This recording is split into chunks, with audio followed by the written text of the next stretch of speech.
आप देख रहे हैं इंडिया टाउन न्यूज, भारत की बात। नमस्कार, आप देख रहे हैं इंडिया टाउन न्यूज और मैं हूं आपके साथ कमर गौस। आपको बता दें कि प्रदेश में 15 नवंबर से समर्थन मूल्य पर धान खरीदी की शुरुआत होने जा रही है, लेकिन खरीदी शुरू होने से पहले ही विवाद और विरोध की लहर तेज हो गई है।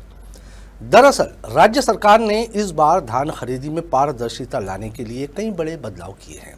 इन बदलाव में कंप्यूटर ऑपरेटरों की आउटसोर्सिंग भर्ती और धान खरीदी केंद्रों पर प्रबंधकों के साथ अधिकारियों को प्रभार सौंपना शामिल है। लेकिन सरकार की इस नई व्यवस्था के खिलाफ धान खरीदी केंद्रों के प्रबंधक, कंप्यूटर ऑपरेटर, चौकीदार और अन्य कर्मचारी अब खुले विरोध में उतर आए हैं। जिला सहकारी समिति कर्मचारी संघ ने सरकार के फैसले का विरोध करते हुए मुख्यमंत्री के नाम एसडीएम को ज्ञापन सौंपा और आउटसोर्सिंग नीति को तत्काल वापस लेने की मांग की है। देखिए हमारी ये रिपोर्ट। भारत माता की जय, भारत माता की जय, भारत माता की जय। आउटसोर्सिंग भर्ती बंद करो, बंद करो, बंद करो, बंद करो। प्रदेश में धान खरीदी की तैयारियां अंतिम चरण में हैं। हर साल की तरह इस बार भी किसानों को अपनी उपज बेचने का इंतजार है, लेकिन खरीदारी शुरू होने से पहले ही धान खरीदी केंद्रों पर आंदोलन की आहट सुनाई देने लगी है। सरकार का दावा है कि इस बार की व्यवस्था पहले से अधिक साफ, डिजिटल और जवाबदेह होगी, लेकिन जमीनी स्तर पर कर्मचारियों का कहना है कि पारदर्शिता के नाम पर उनकी भूमिका और अधिकार कम किए जा रहे हैं। राज्य सरकार ने हाल ही में निर्देश जारी किए हैं कि इस साल से धान खरीदी केंद्रों में कंप्यूटर ऑपरेटरों की नियुक्ति आउटसोर्सिंग के जरिए होगी और प्रबंधकों के साथ वरिष्ठ अधिकारियों को निगरानी प्रभार सौंपा जाएगा, ताकि किसी तरह की गड़बड़ी पर तुरंत कार्रवाई की जा सके। लेकिन इस निर्णय का असर अब जमीनी स्तर पर विरोध के रूप में सामने आ रहा है।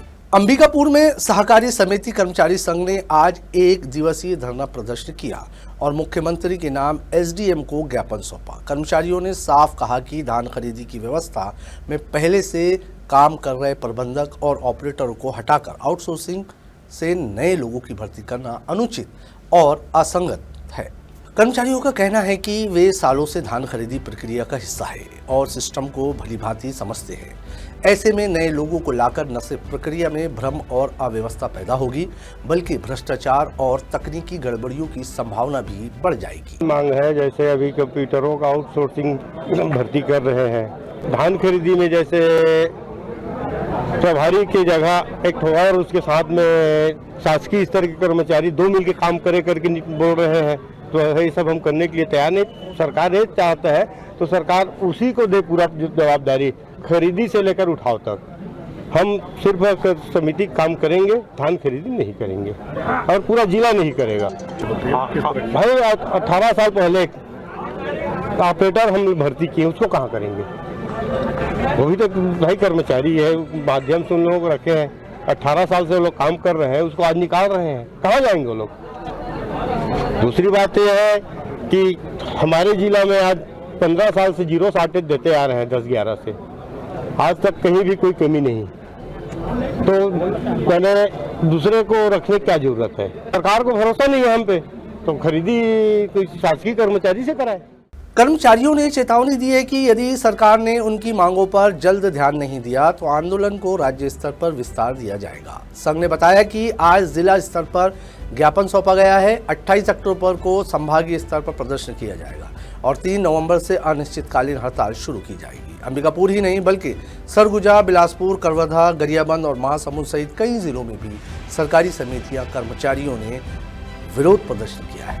सरगुजा में कर्मचारियों ने 4 सूत्रीय मांगों को लेकर तहसीलदार को ज्ञापन सौंपा और धान खरीदी का बहिष्कार करने की चेतावनी दी। कर्मचारियों की मांगों में ये सब शामिल है: वेतन विसंगति दूर करने, सभी कर्मचारियों को नियमित करने, शासकीय कर्मचारी का दर्जा देने और धान खरीदी प्रक्रिया में अधिकारी नियुक्ति का विरोध शामिल है। संघ का कहना है कि अगर इन मांगों पर विचार नहीं किया गया तो धान खरीदी सत्र में व्यापक बहिष्कार होगा, जिससे किसानों को भी परेशानी उठानी पड़ेगी।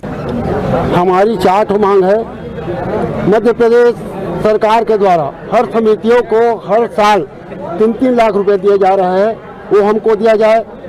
धान में जो सुखद है उसको दिया जाए जो भर्ती प्रक्रिया है उसमें सीधा हमारे कर्मचारियों को डायरेक्ट लिया जाए। दूसरी बात है जो ऑपरेटर लोगों को अभी आउटसोर्सिंग के माध्यम से उनके ऊपर लादा जा रहा है, ये सब बंद किया जाए। और हमें चाह रहे हैं कि यही हमारा हड़ताल नहीं है, पूरे प्रदेश में है। अगर इस प्रकार से सरकार की ऐसी नीति रहेगी तो हमारे प्रदेश भर में पूरा धान खरीद बंद रहेगा। अनुभागीय अधिकारी नियुक्ति की बात कही, इसीलिए तो हम लोग अपना स्ट्राइक में जा रहे हैं। अब देखिए अब क्या समस्या है क्या नहीं है समस्या, उसको सरकार बता पाएगी।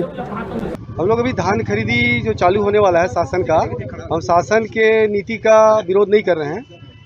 हमारा मांग ये है कि जो शासन जिस भी अधिकारी को नियुक्त कर रही है समितियां में, उनका जवाबदेही तय करे कि वो धान खरीदी से उठाव तक उनका संपूर्ण जवाबदेही हो, संपूर्ण व्यवस्था का जवाबदेही हो, और यदि सुखद होता है तो उसका उनके ऊपर भी भागीदारी हो, अनुबंध में भी उनके हस्ताक्षर हो।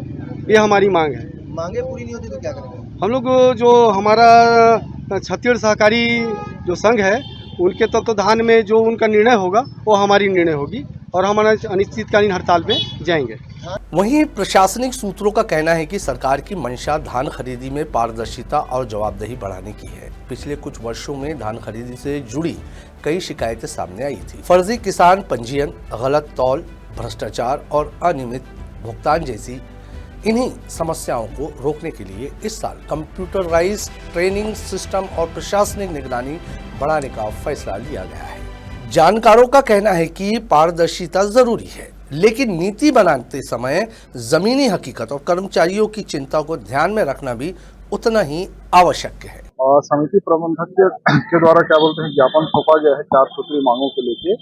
आने वाले समय में धान खरीदी होना है, उसमें इन लोगों के द्वारा 4 मांग उठाया गया है कि समय पे जो खरीदी होता है उसका उठाव किया जाए और जो काम कर रहे हैं समितियों में उनका वेतन बढ़ाया जाए और जो शॉर्टेज होता है ये सब को लेकर इनके द्वारा ज्ञापन सौंपा गया है।